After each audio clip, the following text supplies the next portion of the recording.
Hello, I'm Kads, and welcome to today's video. So today we're going to talk about the Supreme Elhain Fragment Summon event. As you can see here, I am 100 out of 100, so I was able to get her exactly on the nose. This was during my brief hiatus where I was on work travel, but I still managed to complete the appropriate events to get her done, and I wanted to share exactly how I did that for you guys for future reference and just for tips and tricks that you guys can use and employ in the future. So with that, let's hop over to my fusion plan spreadsheet, which I will put a link to in the description below if you guys want to check this out and have this for your own personal reference. So as usual, this kind of highlights the calendar of events, when they happened, which days, as well as some bonuses like the potion keeps, which doesn't apply for a fragment summon, but it would apply for a traditional fusion, CVC, short events, as well as how I plan to spend my energy across the different days. Given that this is after the fact, I'm probably not going to go into every single tip and trick that I can think of for a fusion in general, but I am going to talk about some of the heavy hitters that I employed in this particular case. So the first category I want to cover is the energy-based ones, which just means the tournaments, the dungeon tournaments, the champion training, as well as the dungeon divers. At the end of the day, all of these events simply boil down to your energy allocation and how you use them appropriately.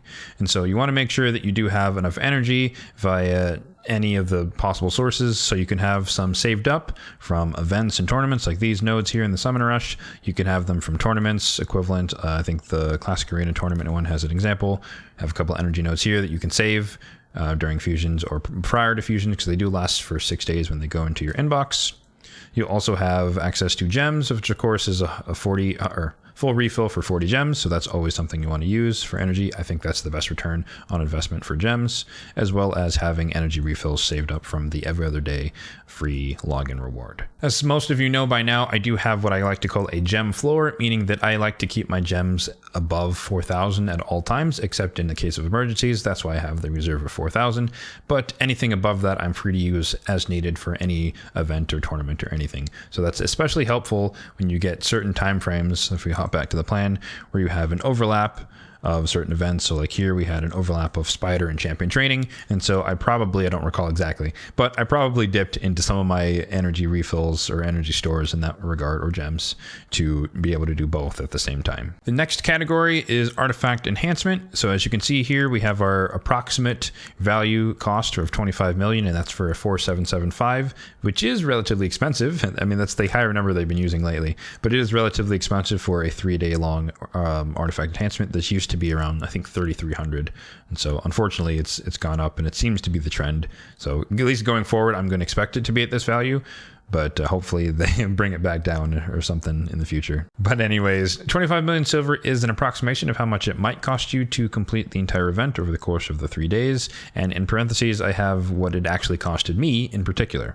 So on the first one, it cost me 18 million. The second one, it was 15. And the third one, it was 23. So normally for an artifact enhancement, I do have quite a few pieces of gear prepped at level 15, ready to take to 16, because of course you only get artifact enhancement points for levels 4, 8, 12, and 16. So therefore getting it to 12, from 12 to 15 is just a silver cost, but it's not a benefit to the artifact enhancement until you get to 16. So in a lot of instances, it helps to kind of prepay the cost from 12 to 15, just so you don't have to do it at the time of the artifact enhancement. Still costs the same in the end, but it feels a little better when the event is actually live, because you just spend a little bit from 15 to 16. But of course, you can also just do it from 12 to 16 or 0 to 12, depending on what you're trying to do. However, as more recently, I've been running out of champions to build, and so I opted more towards the gear cleanse side of the house this go around for Supreme Elhain. In particular, my accessories were getting quite close to the cap of 1,300. I think I peaked at around 1,260 or 1,280, somewhere around there. And as you can see here, I do have quite a few pieces still that are unleveled. But I ended up doing was picking a piece of jewelry, so like for amulets for example, and I would filter it based on like HP with resistance or something like that. And so I'd go through all of the amulets of that class with those substats and just kind of go through, roll them up to 12, roll them up to 8, see what they roll, and if they're good, I keep them. If they're bad, I sell them. And that way you get some points for leveling things up, and you get some silver back for selling the pieces that don't roll exactly right. As you'd expect, you could also do the same thing with the artifacts. You can just filter it based on something that's, is very niche, or something that's very specific, or if you're more in the end game, you want to filter by rarity and rank, you can say, all right, let me look at all the 5-star rare pieces I have and see if they're still good enough, or if they're in a crucial set or something, or if you just don't need them at all, then you can sell them. and stuff like that. You can go through, cleanse your gear, generate some silver, but also just go through, flick on just new and look at stuff you picked up more recently and see if it's good. If it's good, roll it up a little bit, see if it rolls something useful. If it doesn't, then you just sell it. And again, that's so you can recoup some of the silver cost from leveling up. You will never break even that way. You will always net lose silver just because on average it costs more to upgrade than it will in terms of the value you get back for selling it. But nonetheless, it's a way to recoup some of that silver that you spend on upgrading and not just have a pure hemorrhaging loss. And last but not least, we do have to talk about everyone's favorite part of every fusion ever is the shard events.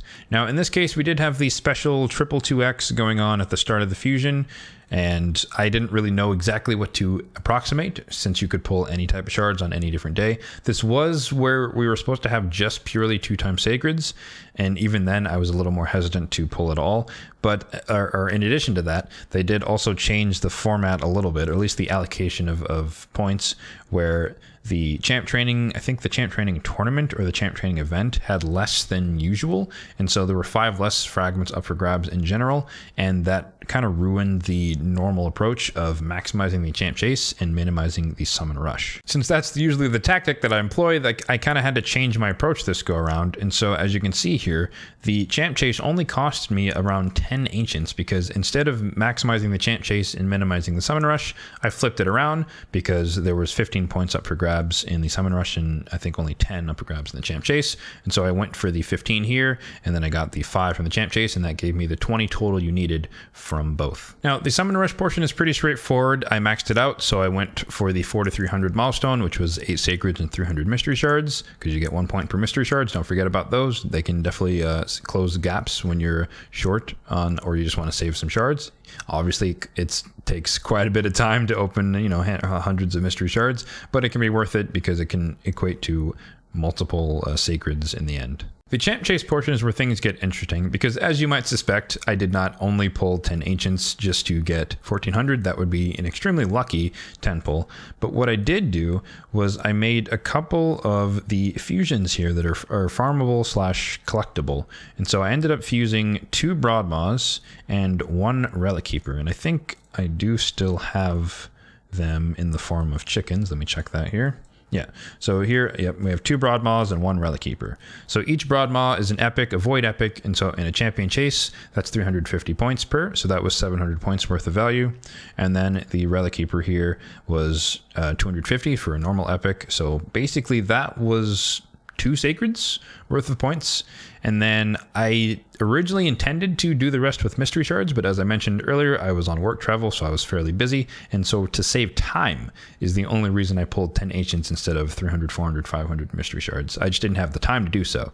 But had I had the time, I would have done the champion chase, minimized 1400 points, literally with 0 of the important shards. It would have just been fusing fusible champions as well as using mystery shards. So make of that what you will, but I tend to look out for these rares and these rares in particular. So as you can see, I'm kind of working on, or I have another Relic Keeper ready to go, and I'm working on a second set. So for stuff like that, fusions where I don't really want to spend extra shards, it's good to have these epics fusible. You can do it as many times as you'd like. So I think it's somewhat efficient to have these in your back pocket, because essentially fusing an epic is 1 bad roll on a sacred in a summon rush. So that's going to do it for today's video. Like I said, I was going to keep this one relatively short and sweet because, once again, it's after the fact. So it's not like these tips are going to help you get Supreme Elhain because it's already over. But in case some of these thoughts or processes will help you for next time, I wanted to make this video. The fusion plan spreadsheet will be linked in the description below, and you can see the most recent fusion as well as the previous 2. I started it with Python, and I will continue it going forward. So if you want to just look at some of the previous milestones that we had to deal with, some of the inflation, etc., you can check that out in the description below. As usual, if you found this video helpful, then be sure to hit that like button down below. And if you enjoyed the video, then be sure to subscribe to the channel for more content like this one. Thanks for watching, and have a good one.